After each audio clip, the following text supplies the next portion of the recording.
it's interesting. So you call yourself an energy stylist, right? Yes. Can you just walk people through what energy stylist means? Because I know it could mean a bunch of different things. Sure. So I'm looking at someone's mental, physical, emotional, spiritual, and energetic components of themselves and kind of putting that all together.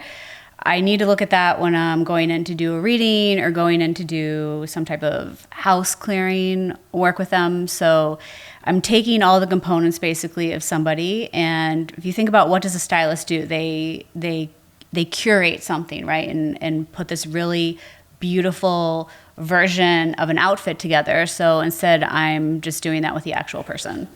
Yeah, it's so interesting because you can be, of course, stylish physically, but you can also be stylish mentally. Absolutely. Yes, absolutely. And that's someplace, I mean, my prior life, I worked as a fashion stylist, so I was really working with that outward appearance of people.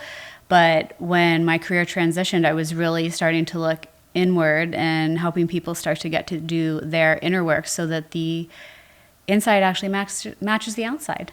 Yeah, so let's get into that. So how did you get into this line of work? I'm so curious. Stephanie, are you ready for a wild story? I am. Okay. I always am. Great. Okay, so I'm 46 now. In my late 20s, when I was going through my Saturn return, and for anyone that doesn't know what that is, in your late 20s, the planet Saturn does wild things in your chart and kind of can turn your life upside down. And that doesn't have to be in a bad way, just in a way, right? Like a lot of people get married, have babies, move, change jobs, change careers, start to realize the path they were on isn't where they want to go in the future, right? There can be all kinds of upheaval happening in your late 20s. Everybody has their own flavor with that. And so for me, mine was my intuition. And I was living in New York City at the time, working in fashion, and I actually felt like my reality shattered because I started hearing voices and seeing ghosts walk through my wall of my Brooklyn apartment into my neighbor's house. I was having premonition dreams. I was having people come up to me on the subway, strangers, telling me they had a message for me that I was a healer. What? And my whole life was about to change.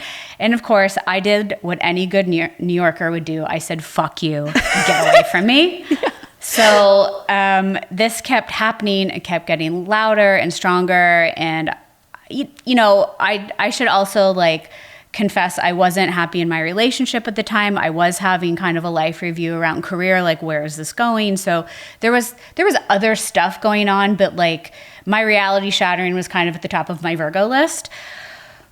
So I was like, okay, cool. So I'm having all this happen and now I'm crazy, you know, on top of this, what am I supposed to do with this?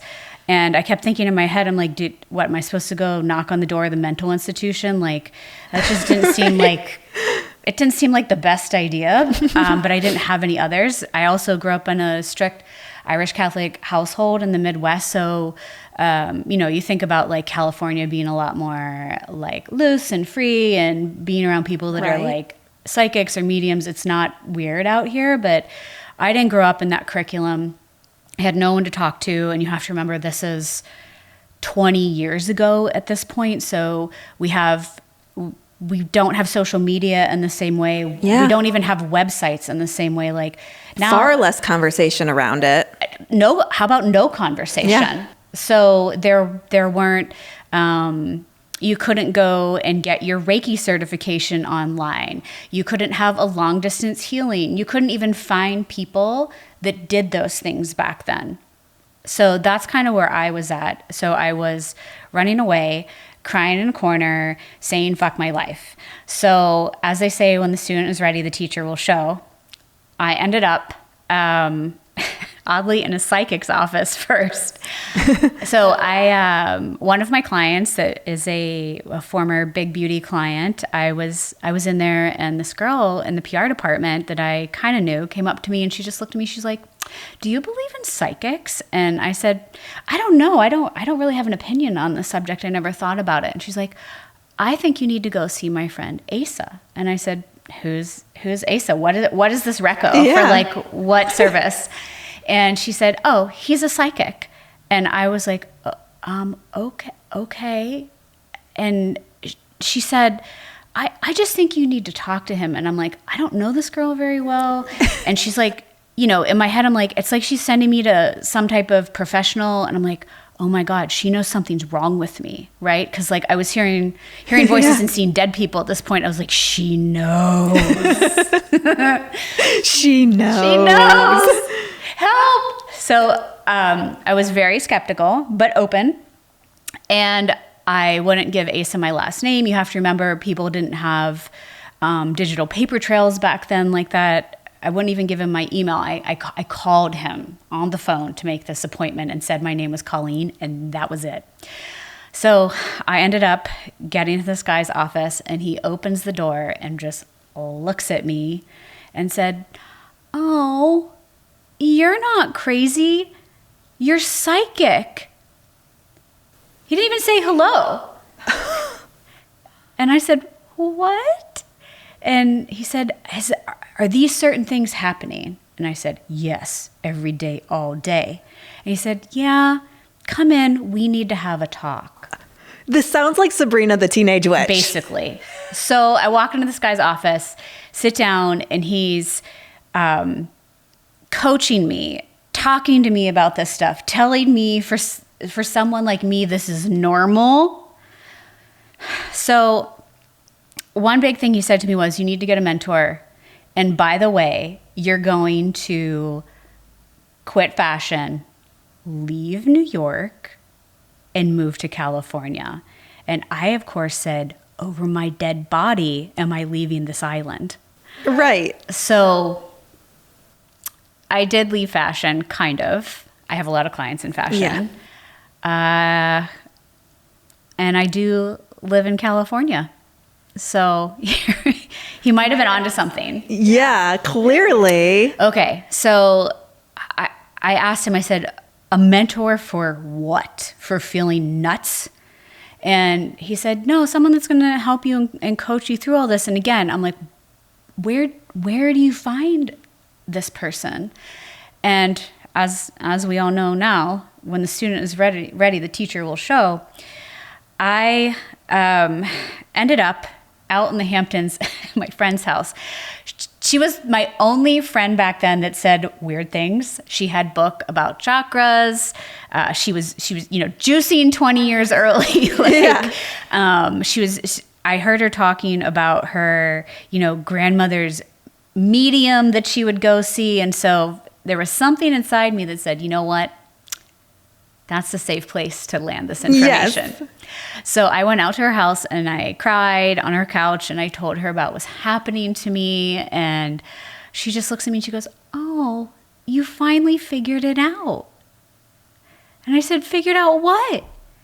And she said, I heard the same thing again. You're a healer. You're an intuitive. You need a mentor. And I said, okay, well, that's the second time I've heard that this week. Does somebody know where I could find one? And she said, there's this woman who lives in San Francisco, and I want you to meet with her. I think she could help you. And I said, okay, great. I'm not flying to San Francisco. I don't have time for that. And she said, oh, don't worry. She's a long-distance energy healer. And I said, what's that? Of course she is. And she said, well, she's basically going to come through the phone and heal you. And I said, okay, I have heard it all now. No. And so I go back to Brooklyn. I'm still feeling worse and worse. There's like more energetic happenings happening to me. Like I can't ignore this. And so finally I call this woman, Marissa. And I was again told, just, lay on the floor, the couch, put your headphones in, just be open. So at the very beginning of this consultation session, I'm laying on the floor and all of a sudden my pelvis convulsed like someone had taken a defibrillator and put it on my hips. And I'm staring at the ceiling and I didn't say anything. And she said, "That's better. I had to readjust your hips before we could work together." And my first reaction, I was like, can she see me? Like, what is happening? So again, my logical mind is like, this isn't possible, but it just happened. Right. So I stayed on the phone with her. I got off the phone, and all I knew was that I was feeling better, feeling grounded. I had some information about what was going on besides what Asa the psychic had told me. And so I ended up going back, and I worked with her once a week for 3 years. And she became my first mentor. And what I started to notice was at the beginning, she's like, helping me, coaching me, because like, as anybody that's highly energetically sensitive knows, and when those skills kind of come online, it just feels like the noises are louder, the lights are brighter, you're learning a new language, and it can feel really disorienting. And she was really helping me get through that and learn that as a highly sensitive person, I had to walk around in the world a little bit different than most people. And so that kind of went on for a while. And then I noticed she stopped kind of coaching and guiding me and started teaching me things. And eventually says, wait for this one, "You're going to do what I do." And I was like, oh no, I'm doing this to make the voices go away. I want to go back to my fashion career. Like, I want nothing to do with this. Like, this is not for me. A couple times she says something, I'm obviously fighting her tooth and nail on this. And so I ended up in Joshua Tree. I was there for a photo shoot, and I took my weekly session with her. And she said, I'm going to say this one more time. I need you to go to school. I need you to go to a group school so that you can be around other people that also are energetically sensitive, and to learn. I can only take you so far in a one-on-one capacity, and it's just time to like start to do this in a bigger way. No, I'm not doing that. And finally, this patient angel got pissed at me, and she was like, well, you know what? You could at least look at the school while you're there. She hung up the phone. And she had told me the school. The school's name was the Four Wind School of Energy Medicine. And I looked up where it was, and it was 11 miles down the street from where I was staying. And you have to remember, she had no idea I was traveling. I didn't tell her. Oh my gosh. So she psychically triangulated where I was in the world. And again, I was like, I can't ignore this. Like, my logical mind couldn't rationalize how that woman knew where I was, and that the school was 11 miles down the street from where I was staying. I just couldn't. So guess what happens? I end up going to energy medicine school. That was another 3 years. And that's when things really started to open up. And I had a very wild experience the first class, the first week I was there.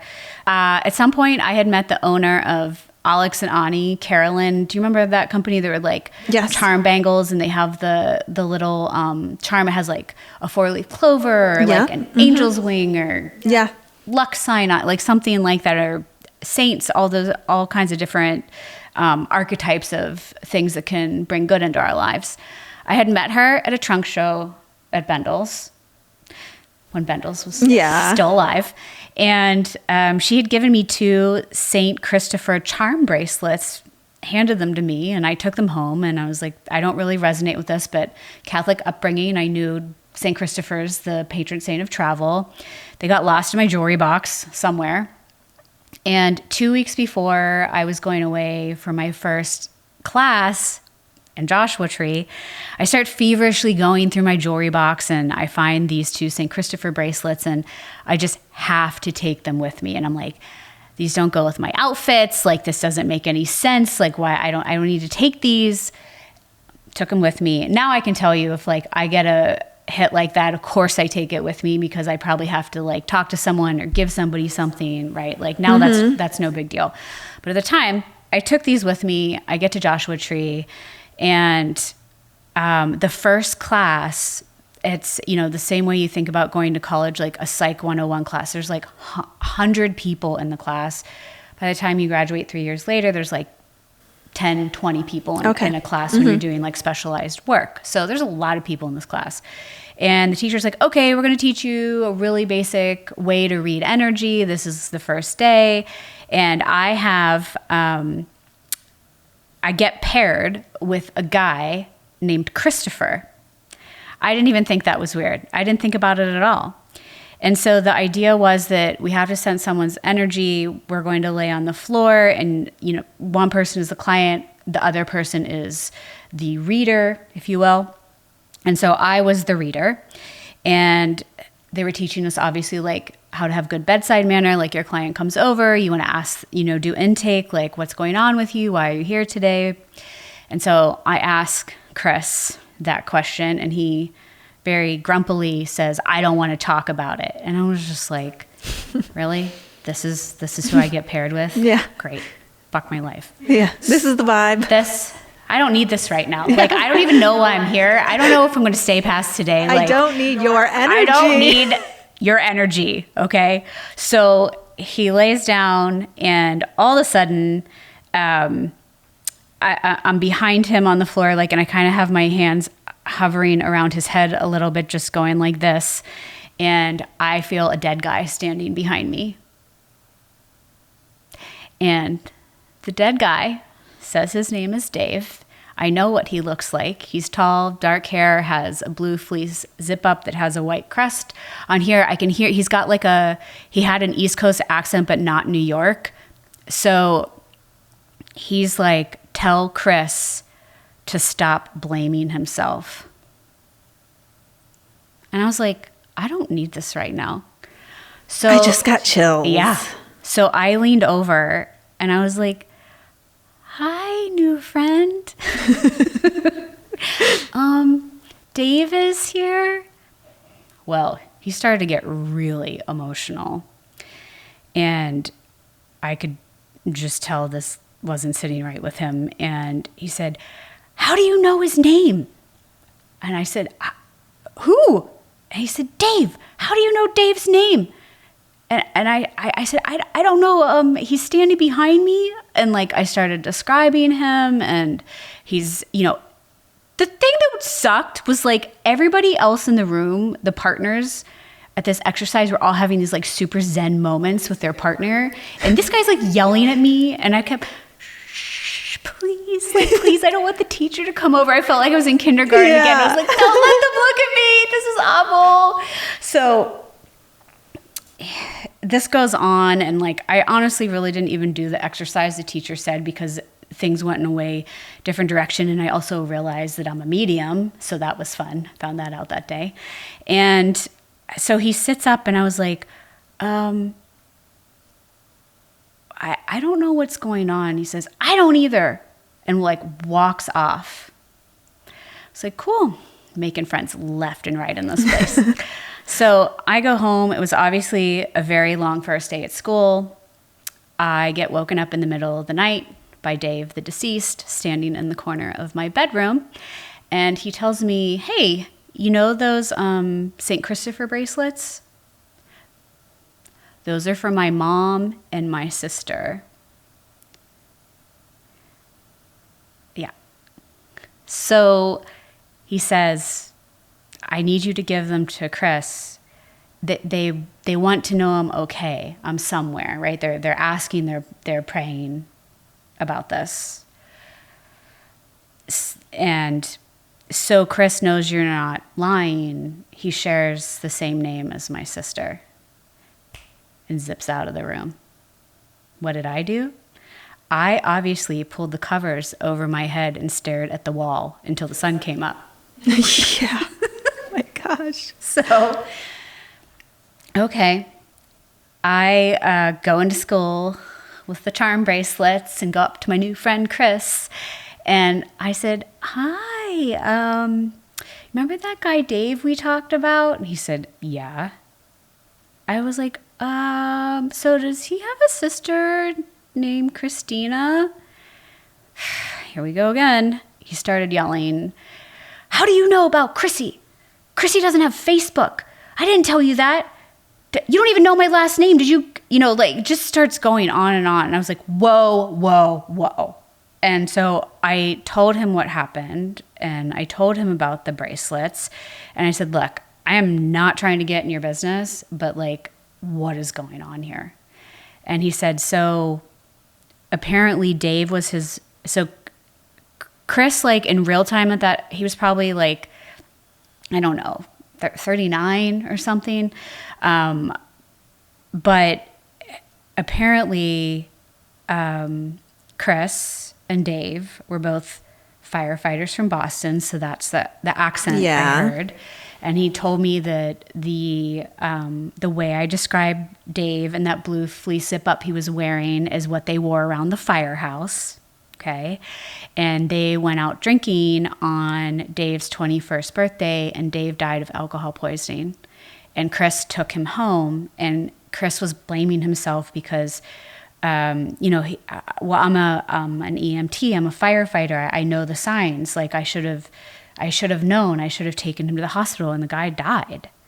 And so he's been blaming himself for like decades at this point about his best friend dying. Whew. So I said, okay, well, you have to take these bracelets and he said, okay, I don't know if I can do this. Like, I was raised strict Irish Catholic. I'm, Boston. I was like, oh, I get it. Yes. I was like, I've got the same mirror here, but like 99 problems. This is not mine. So he ends up going back to the family. And to add one more creepy layer on the story, he had to explain where he was, and he met me and where the bracelets came from. And the mom and the sister confirmed, like, yes, we actually have been asking that recently. And the sister apparently had one item of Dave's, which was his high school ring. And about 2 weeks before I would have gone away to school, she lost it.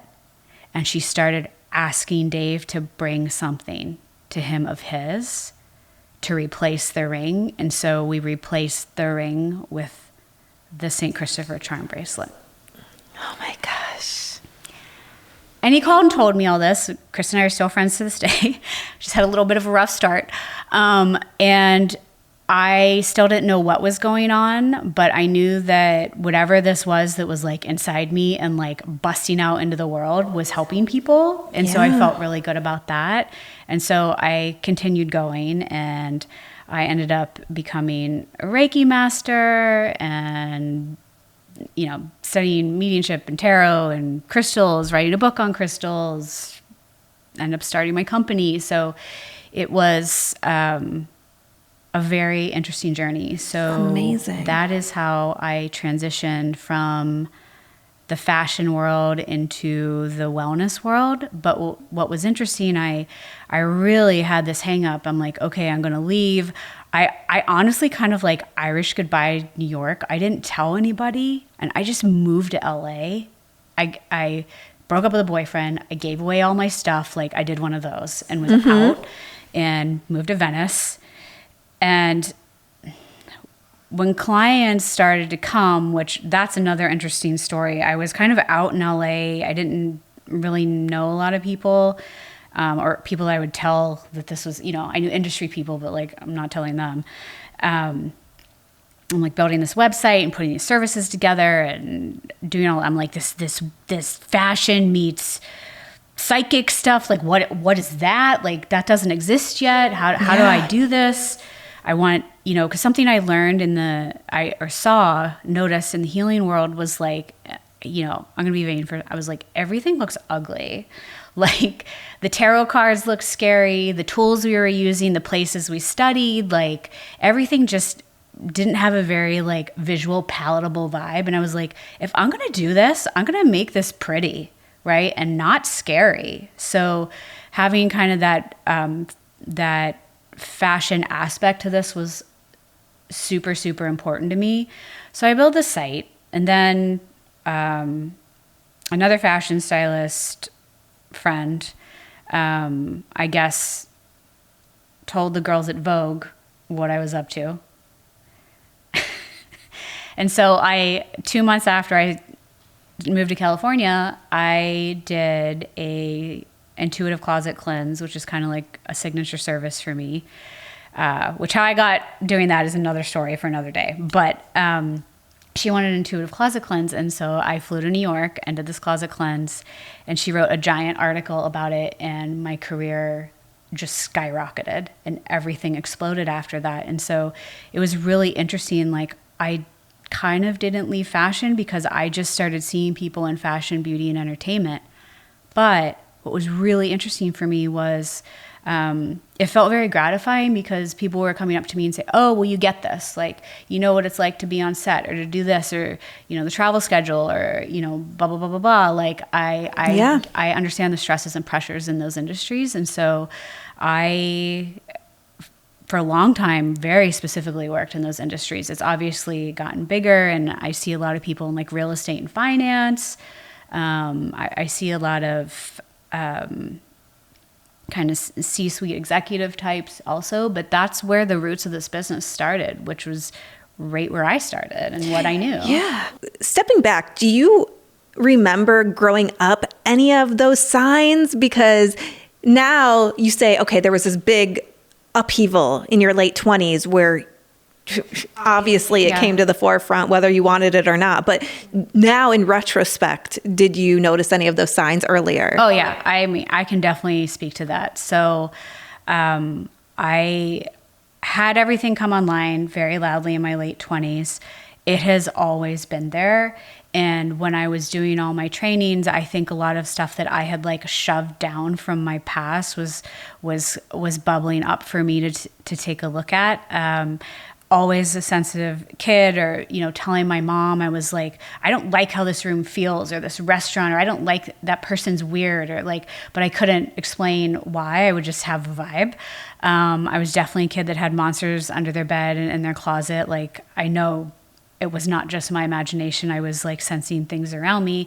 When I was 9 years old, I had a prophetic dream about the lottery. And I went downstairs and told my mom, and I said, we have to go play the lottery. And she's just like looking at me like, no. And I just was like being really unruly. And she was like, okay, well, anything to shut this kid up. Like, I'll just go play the lottery.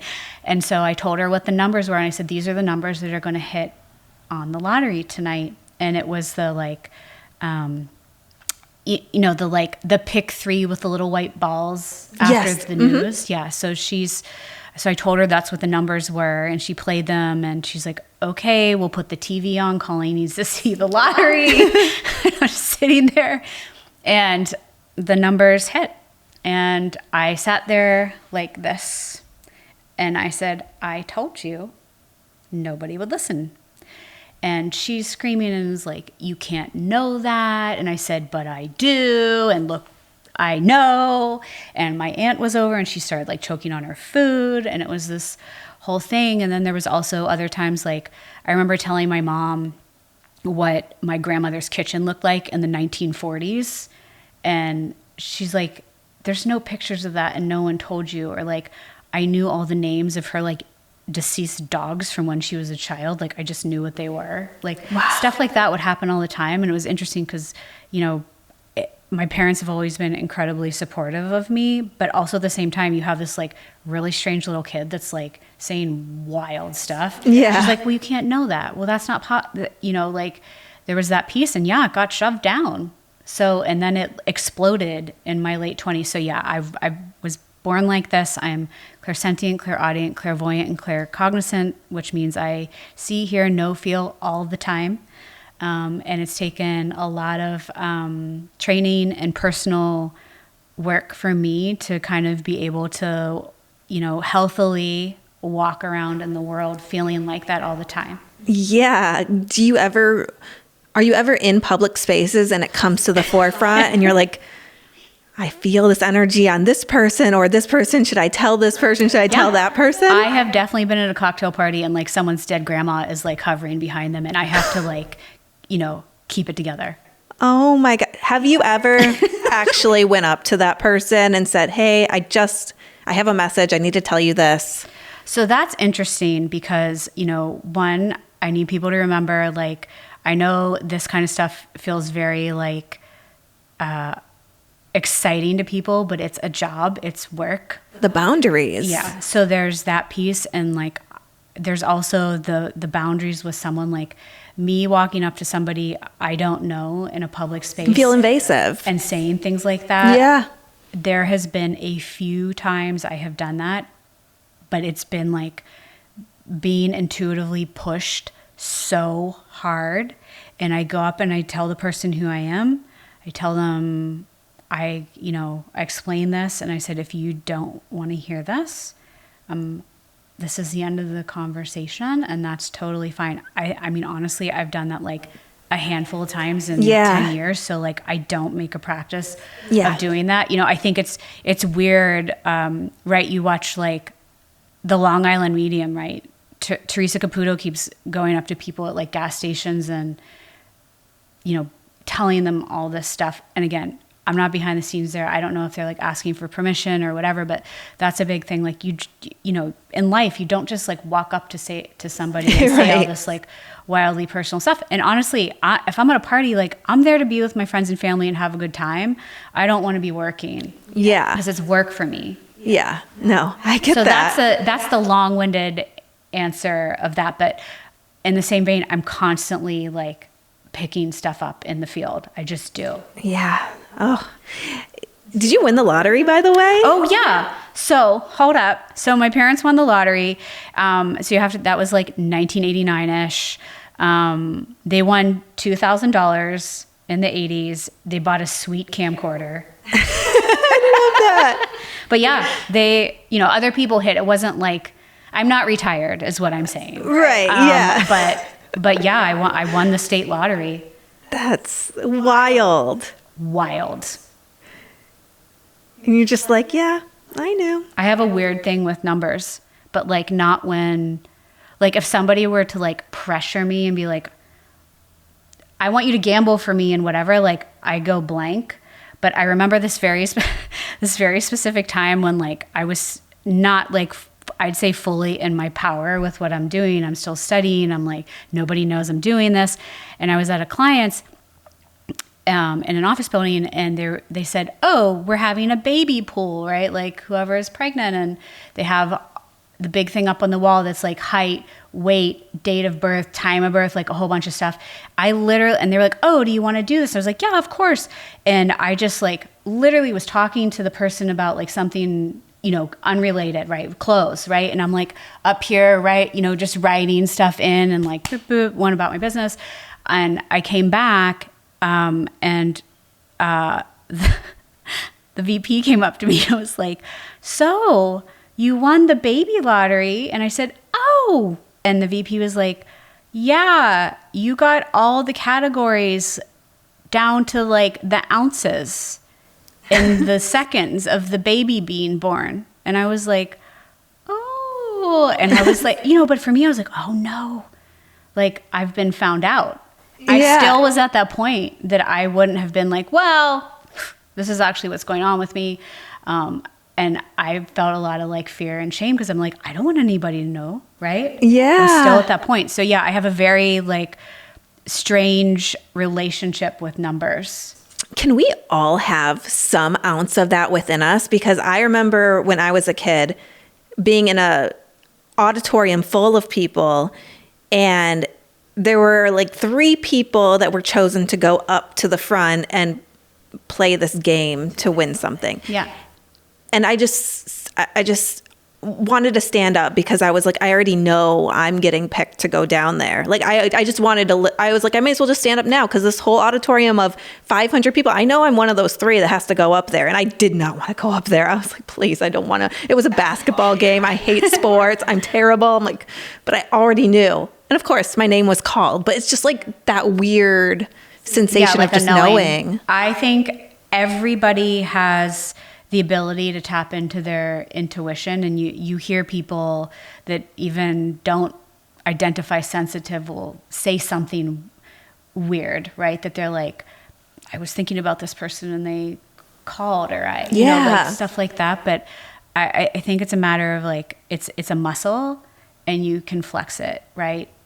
So that's one piece. I think everybody can do their best, or if they have interest in this, to kind of explore some of this. Okay. And then I'd say the other piece of this is also like people like you. There's, you know, everybody comes here to do certain things that they excel at. So if you think about like with cooking, there's somebody that can like, you know, nightly prepare a meal for their family and it's lovely and it's great. And then there's a celebrity chef, right?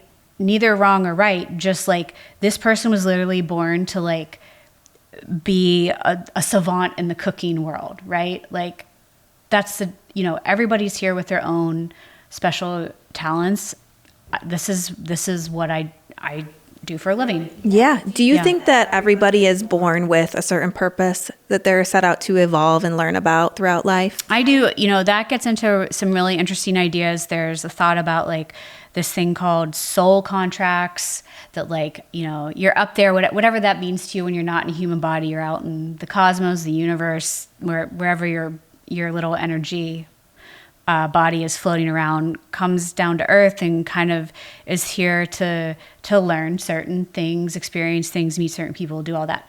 There's that piece. There's also the interesting piece that if you're actually looking at somebody's astrology, you can tell what they're going to do, where they're going to live, the types of people they're going to meet at certain ages, the experiences they're going to have. Like it's a huge fingerprint. I know once I learned astrology, like I couldn't unsee it.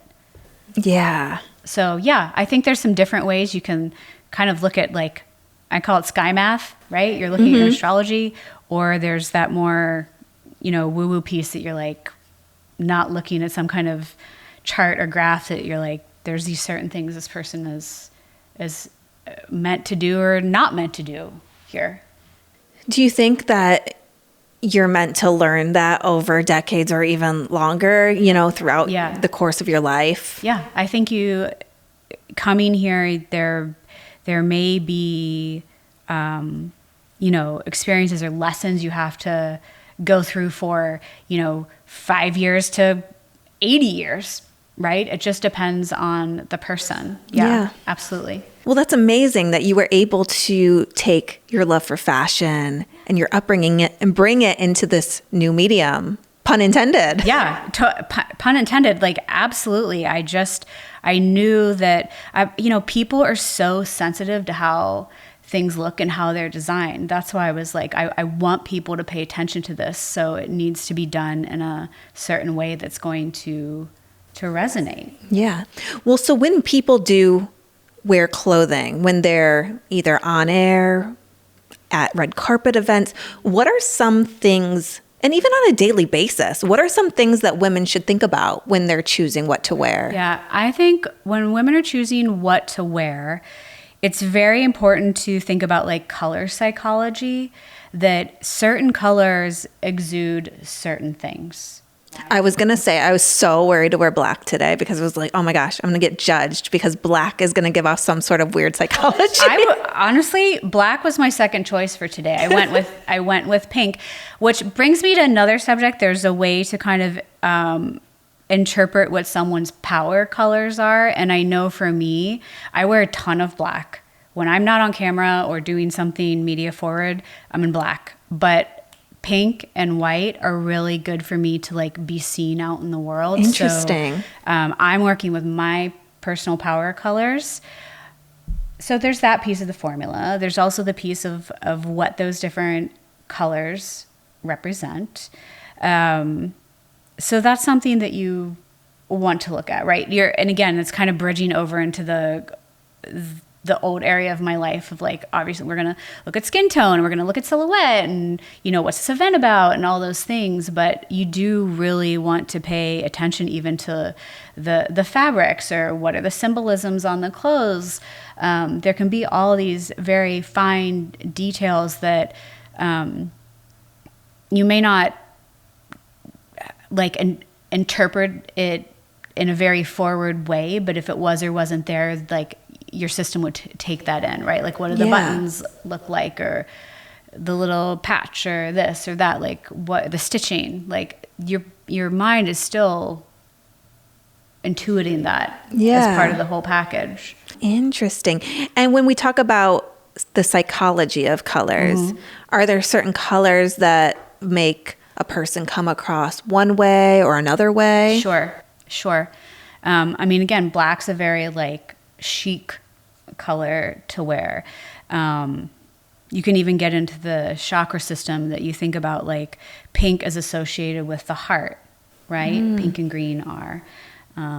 Purple is going to be the crown. Purple is also like regal, royalty, right? Red is like fiery, passionate. It can also be temper, right? Like there's like light side and shadow sides to wearing specific colors. Like, how do you want to walk down the red carpet? Like what story are you trying to tell? There's no wrong way. It's just like, what are you trying to tell?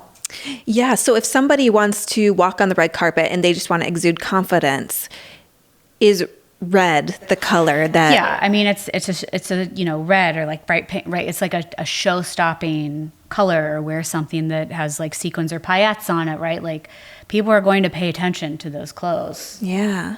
I've also heard the color blue. When people wear light blue, they come off more trustworthy. Completely. Yeah. It goes into those areas of psychology, or you even think about like, that's going to bleed over into the home, right? Like, or, therapist office are always certain colors, or, doctor's offices, like there's certain color palettes that are always used in those arenas to like keep people calm, right? So it's like color psychology is really, really interesting, both like on your person and then also in the spaces that you inhabit. When women look in their closet, they walk into their closet, they're going through it. Yeah. I'm sure you do this a lot with clients. Yeah. What are some things that women can think about when they're looking at their closet?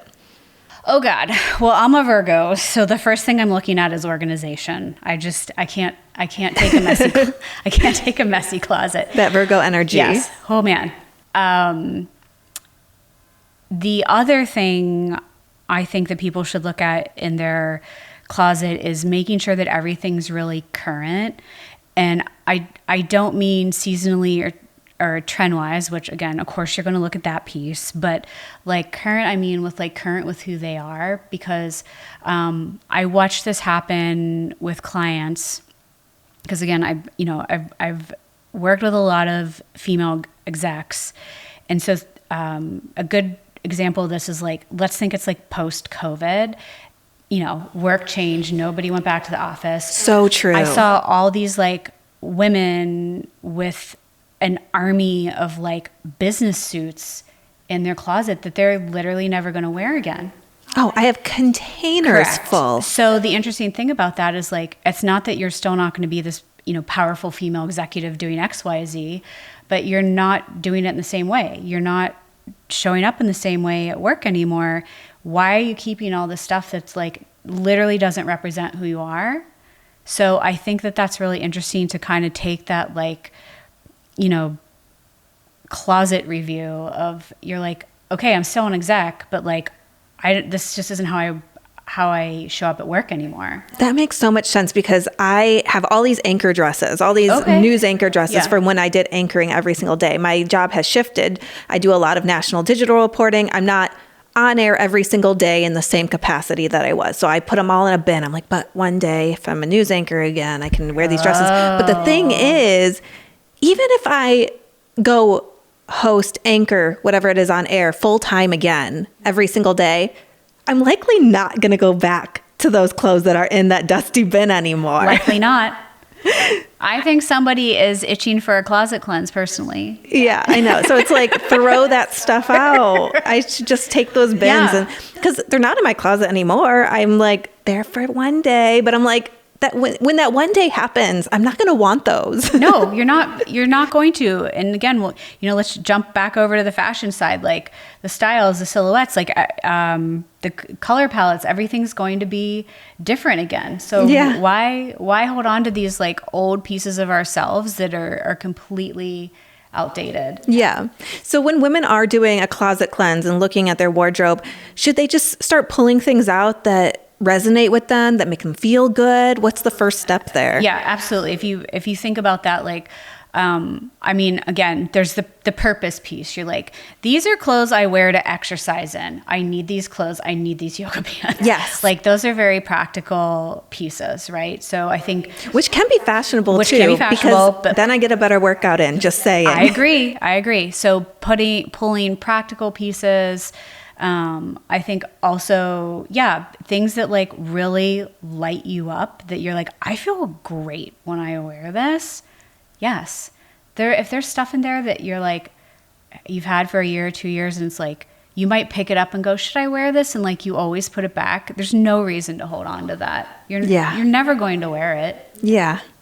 Yeah. Those are some great tips. I think, it's really understanding yourself, your energy, where you are at this point.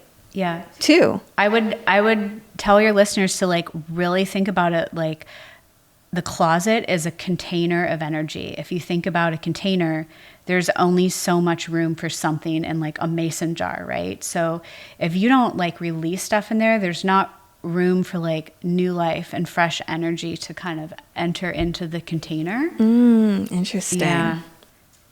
And our closets are like a living, breathing organism to me and representation of who we are. So like, you're like, oh, my career is stale and stagnant. And I'm like, why are you holding on to all these clothes from like the last 2 decades? Yeah, of course. Right. Yeah. Like this is affecting you. Yeah, that's so true. Well, so when somebody is going to an event, what are some of the things that they should think about when they're going to that event? Well, I'm going to work on the energetics of somebody when they're going to an event at this point, right? Yes. My old life would have been different. So for me, I think it's really important. Like, let's just say somebody is walking the red carpet for an event. I would work with them first and like making sure that they're doing some type of meditation or visualization about how they're going to be received by the media and what's going to happen when they go in for the awards ceremony. And if they have to, they're winning and they have to get up and give a speech, right? Yeah, right. So actually mentally walking through like what's coming up in the next 1 to 2 hours, right? And how you can be seen and be radiant and do all these things. So some other little components that nobody sees that I'll give my secrets about are, what crystals are you wearing in your bra? Okay, let's go there. What crystals should we be wearing in our bra? So I want you to think about this, right? Crystals, they all have their own lessons, messages, meaning, medicines, and you use those with purpose. So crystals that are going to help somebody feel more radiant when they're being seen out in the world. So, something like a Herkimer diamond is literally radiance. Lapis lazuli is the stone of communication. So somebody that has to, again, walk down the carpet and talk to people, give interviews somehow, that's a great crystal to have. Or somebody that like works in PR and social media marketing, right? Like that's a great crystal for them. Carnelian is creativity. Citrine is business abundance, right? So it's like thinking about, again, how are we walking down this red carpet? Why are we doing this? What are we doing? What is our narrative to like get through this day? So I would say that's very important. If you don't want them in your bra or your outfit doesn't allow for that, you can easily put it in your clutch. Actually, I was going to ask, is it as grounding or as effective putting them in your purse and not having them actually like physically attached to your body? I think it's okay. It's in like close proximity. I can't remember what award she was up for, but I remember seeing Margot Robbie several years ago, like pull clear quartz crystal out of her clutch and was like talking about it to, somebody that was interviewing her. And I was like, yep. I see you. I see you, Margot Robbie. So that's interesting. I've also had crystals sewn into like the bodice of somebody's dress. Like nobody knows they're there. Wow. Tiny little crystals to help them get done what they want to get done. And there's also another interesting piece about jewelry. So what we know is that our fingers in Vedic astrology are actually connected to different planets in the sky. So you can actually wear jewelry with purpose depending on what you're trying to exude. So we know, and again, you don't see a lot of people with thumb rings on, but we can talk about it. Your thumb is connected to Mars. So that's like action, right? It is the god of war. It's passion. It's getting things done. It's very masculine. Okay. There might be something about that. You need to show up powerful in a room. Okay. And then we have our pointer finger, which is connected to Jupiter, which is luck, benevolence, expansion. Then we have this one's easy to remember, our Saturn finger. Mm-hmm. So Saturn is around lessons, teaching, grounding. There's a lot of people that do what I do that say you shouldn't wear, like, except for people that, again, are like, you want to say like guru status or something, like you shouldn't be wearing jewelry on your middle finger because it's like such a like do you want that hard lesson kind of thing, or it can be very prescriptive that you are like, I on purpose I knew what I was doing and I wore a ring on that finger for a reason for a year and a half, and then I took it off and I buried it at the beach. Wow. So that's an interesting finger to kind of work with. And then obviously your ring finger, this is an easy one to remember, right? It's our marriage finger. It has to do with the sun being seen, our identity. And then our little pinkies, that's Mercury. So for communication. So if somebody wears a ring on their pinky finger, for instance, what is that going to help with? Is that going to help with the communication? Correct. And you could even go, again, you can get really detailed and go farther if I'm helping to like design a medicinal piece for somebody that you'd want, like I mentioned, like lapis lazuli, right? Because it's a stone of communication and it's on the communication finger. And then there's a step farther. Is it on the left or the right side of the body? Because as we were talking about in your reading, no matter how you identify in life, the left side of the body is feminine, the right side is masculine. And so if you think about that, when the archetype of being feminine, we think about like flow and creativity and dreaming and gentleness and beauty and all these things, right? And masculine, force, fire, get it done, put it out there in the world, be seen, right? Those are both two archetypes or aspects that everyone needs to work with, right? Depending on what they're doing. Yeah. So it's an interesting thing to think about. Hey, my vision for this outfit in this moment for me is I want things to be very feminine, right? Then we're going to place jewelry on the left hand, not the right. I've got a boardroom meeting to do on the right, not the left. So you can actually think about that. And then there's another layer. If you look at the energetic centers or the chakra system, you're thinking about, well, do you want something that's over your heart? Are you radiating love and warmth today? Do you want something higher that's over your throat, which has to do with communication? Something even lower? Where are you wearing your jewelry on your body? Because it's all interconnected. So these are now the types of things that I consult with my clients about, besides what the color is or designer they're wearing, making all these things very, very detailed. That's so interesting. So what can some of these colors and energy teach us about our brand and our life's purpose?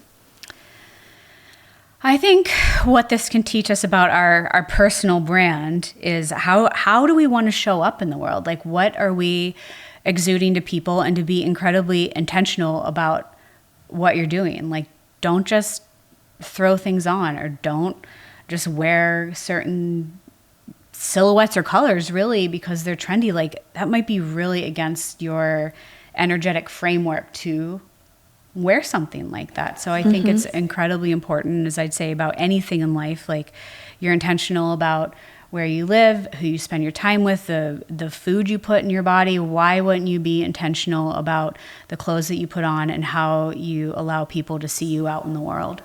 Are there certain silhouettes that specific women should focus on? Sure. Yeah. Obviously, we need to like take, body type into account, of course. Right. But I think there is that piece, again, depending, and I'm using very extreme archetypes of like masculine, feminine, just for the sake of the conversation. But if you think about silhouettes that are like, very flowy and loose and A-line and bias cut dresses and things like that, like it gives off a very feminine vibe, right? And if that's where you want to be, like, okay, let's think about it. Someone's heading to an award show, they're up for something, and it was this very feminine role, and they want to kind of like keep playing that character through this show, right? Because that's how everybody's kind of thinking about them right now.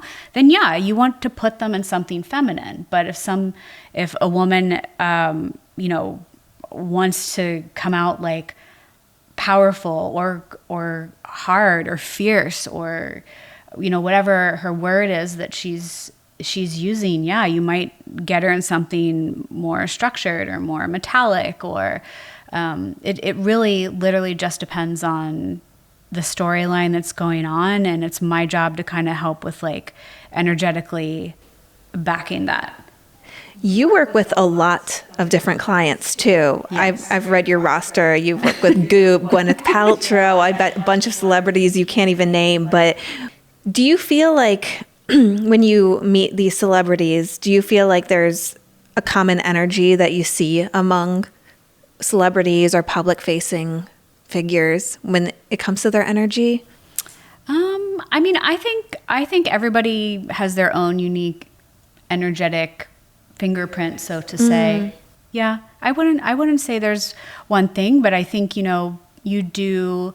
can see themes. Like, imagine somebody gets discovered or like rises or really became notable after a certain movie or something like that. Like, there's so many amazing things. Their career is skyrocketing, they're being seen. And then there can also be the like, well, okay, well, who am I now? I literally feel like a different person than I was before this thing took off. Or like, how do I want people to see me, or the pressures with that? Like, I do work with obviously, like, and that's something people don't talk about, right? They come out and obviously want to be, on and well-spoken and put together and all these things. But like, there's so much pressure going on for women in that industry.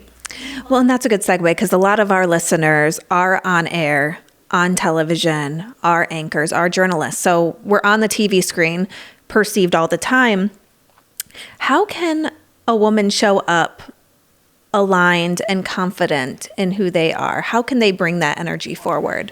I think how a woman could show up feeling aligned and confident is doing the personal work, doing self-work, doing the internal work, right? It's not just about what the facade is showing. And whether that looks like checking in with a therapist or meditating or exercising or having to have really strong boundaries around toxic people. Like, again, everybody has a little, different something going on, and we're all filled with lights and shadows, right? We're highly prismatic people. I think it's important that like you check in with yourself, you get the help you need, you're taking care of yourself. And again, it's that whole thing of like, whatever you are on the inside, you exude on the outside, right? Like, I don't care how attractive or knowledgeable or well-spoken somebody is. If they're like super negative, right? They're like, why is nobody listening to me? Yeah. Well, it's because of how you talk to yourself or about how you see the world. Yeah. And I said it earlier, it's not just about being physically stylish, it's about being mentally stylish as well. Do you have any tips for women and how they can tap into their energy? Again, it really is like tapping in. You can, every morning and again, look, I'm not going to sit there and tell you to meditate for an hour every morning. That's not doable. Like, I'm asking like 2 to 7 minutes, right? That you just sit there, put your hands on your heart and think about how the day is going to go. Be grateful for what you have. Kind of check in with yourself. Oh, this thing's kind of been bothering me. Like, how can I work on that? Right? Like, you're kind of just give yourself a moment of like self-check-in or self-evaluation. I think that would be the like number one thing I would tell somebody. And, again, you're like, oh, this thing keeps coming up, right? Like, I need to address that, right? Yeah. Okay. Let's address it. So I think that like little daily gut check with yourself about just where you're at with that day/life is really, really helpful because, again, you all work in a very busy, hectic, front-facing industry. Sometimes the time isn't allotted to do that, but you have to make it. And that's why I'm saying to you, like, 2 to 7 minutes. Well, and that's exactly where I was going to go next. A lot of us women are in these demanding roles and are about to go on camera. So that can increase anxiety, that can increase all of those emotions that come up before you head on camera, before you go to that red carpet, before you do this big interview or whatever it is. How can women ground before they go and do that? I think, right, we all know being backstage or in the hotel room before everyone's getting ready or wherever we are, that it can feel frenzied, right? Hair and makeup's there, people are coming in and out, blah, blah, blah, blah. The dress doesn't fit, what happened, like all this stuff. So I think right before you go out, when you're ready to get on the red carpet, before you are getting on camera, take a couple deep breaths, because what happens when things get stressful or we get anxious, we start to breathe up here, like high in our chest. And you really want to be taking breaths from your belly because that's going to help you ground. So I think breathing, and again, I'm not telling you to breathe for even 10 minutes, like take 3 deep breaths. You can do that. There's time for that. Tell everyone to get out, take 3 deep breaths. And then I think also having, self-talk, whether it's in the mirror, or you're saying it out loud to the air, that you're like, I am radiant. I am worthy of this. I'm going to fucking kill it out there. Like whatever you need to tell yourself, like, and then go do it. Get out there. Yeah, exactly. I think that those mantras can really help set us up for success, is what you're saying. Yeah, absolutely. Yeah, you're giving yourself the time. First of all, you have to give yourself the time to do the exercises and then do the exercises. Yeah. What a concept. I know. Well, you think about it, like this stuff kind of works the same way it does. Like if you're going to the gym and like, you're like, I want to build muscle mass or something, and the trainer tells you to do XYZ, you do it like 1.5 times. And then like 6 weeks later, you go back and you're like, you're upset, you're frustrated that, this didn't happen. The trainer's like, well, did you do what I told you? And the person's like, no.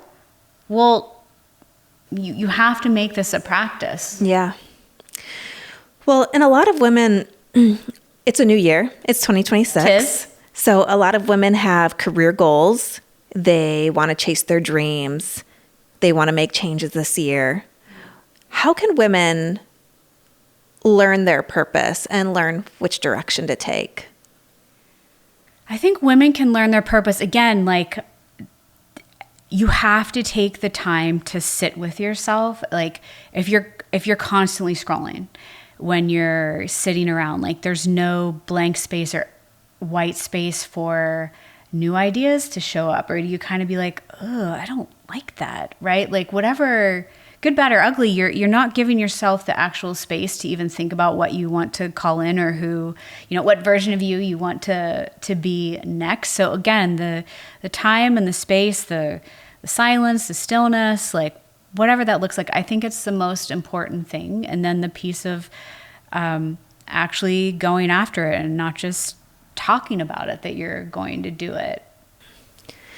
Yeah. How do you trust yourself? Oh my God, it's so hard. How do you trust yourself? I think it's like you get this idea, and I think however you move forward with it, I think it's important to remember it doesn't have to be perfect, and to give yourself forgiveness that you're like, oh, I tried this new thing.